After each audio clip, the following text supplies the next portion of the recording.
Hello, everybody. Today we will be going over the TCP/IP protocol stack and some of the suites of protocols that come along with it, and what it visualizes and why it's important. Now, some of you may be thinking, what is the protocol stack? Well, it defines the set of protocols that allows computers to communicate with each other, either in a local area network or a wide area network, such as the internet or ARPANET, or whatever they use in Korea, or North Korea, rather, for their 8 websites.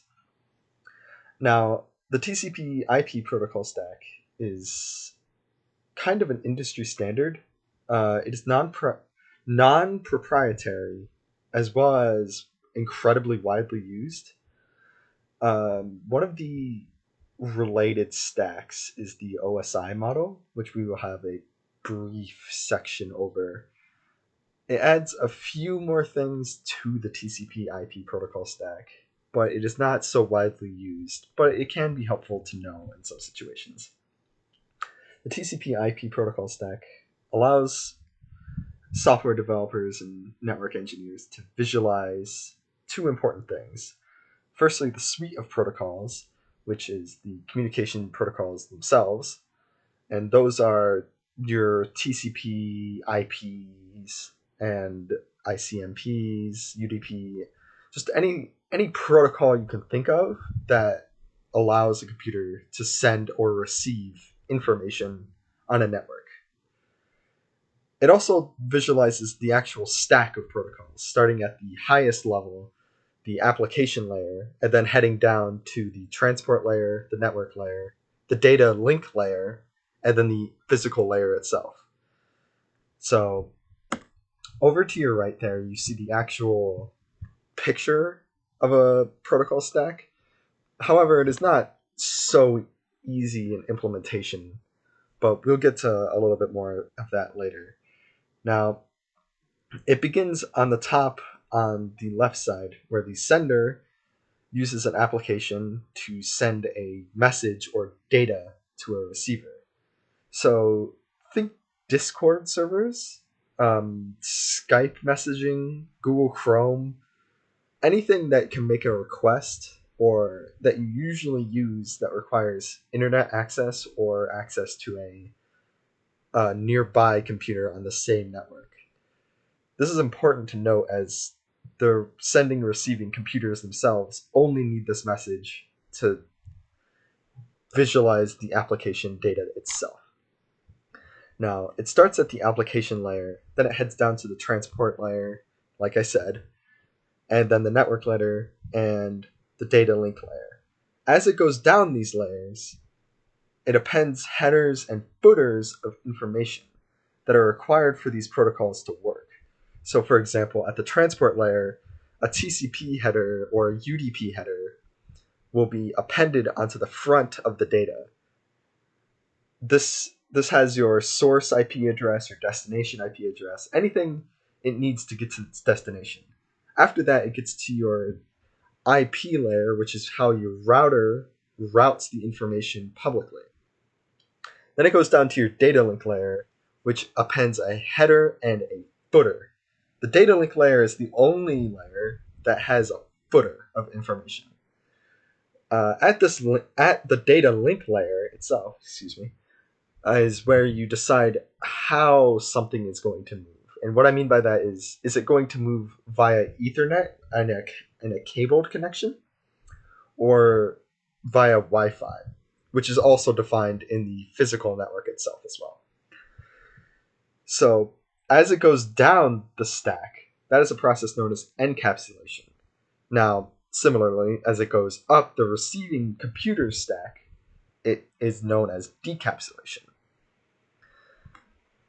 Now, each of these information headers will get put on and removed at its respective devices. So let's say an Ethernet switch will allow the packet of information to get the footer, and the router will allow it to get the network layer's header. But usually at layer 4, your computer can do just about anything. Your computer's operating system can do all this information but it's usually not necessary. For a couple examples, like I've said before, the application layer is your HTTP, which is a web browser, your FTP to send files, Telnet, SMTP, which is email, and so on and so forth. Any application you can think of usually has some sort of proprietary protocol or non-proprietary protocol.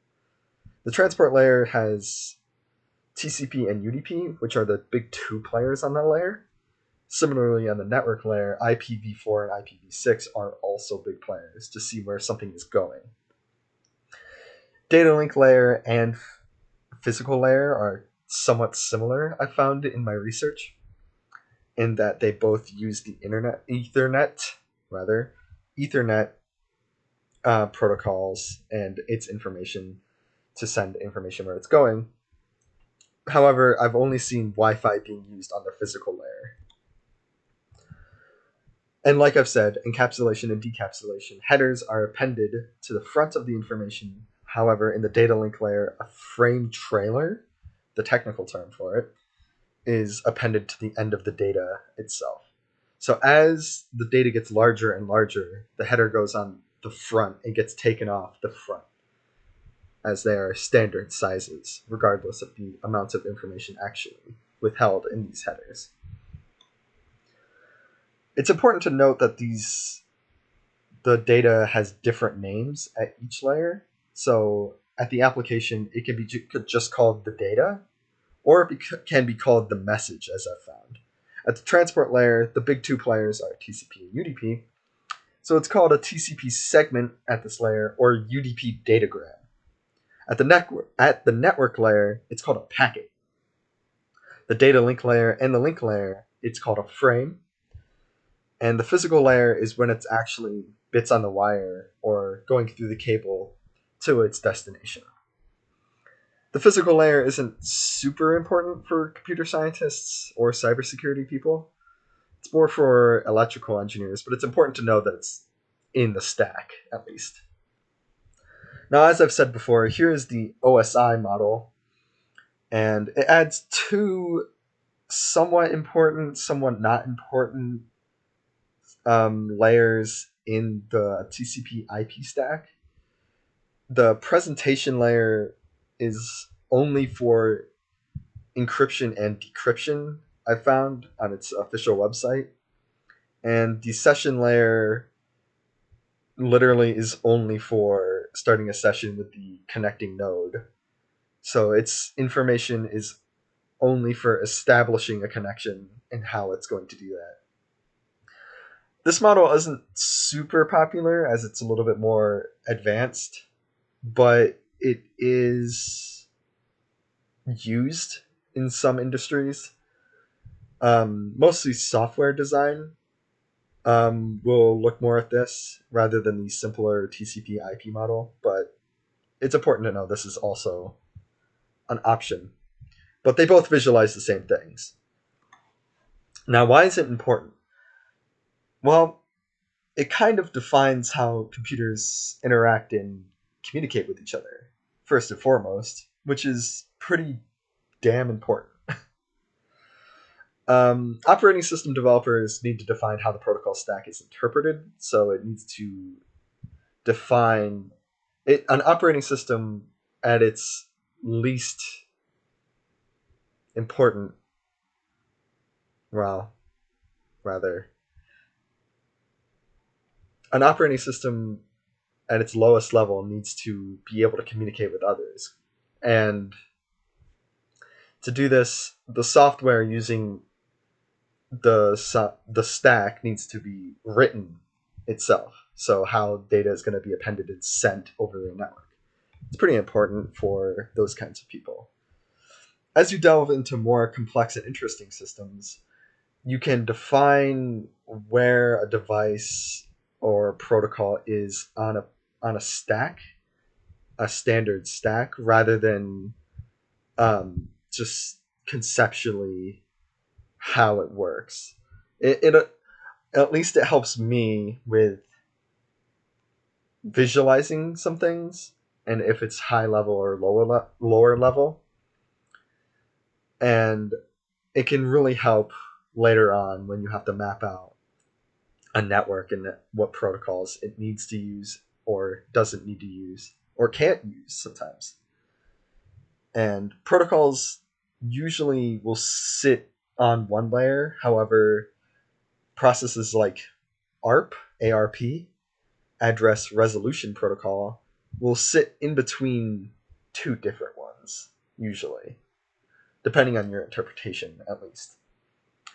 Now, devices such as routers, modems, and switches, however, have software built into them that only need to go up to their respective layers, and they don't have applications available to them because they don't really need it.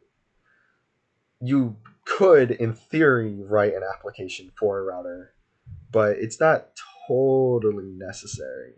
As long as you don't have the business need for it, it's not really super useful to have an operating system that is higher level rather than lower level. Now, that's all I have, and I hope you've at least gotten an introduction to the TCP IP protocol stack. And I hope to see you next time.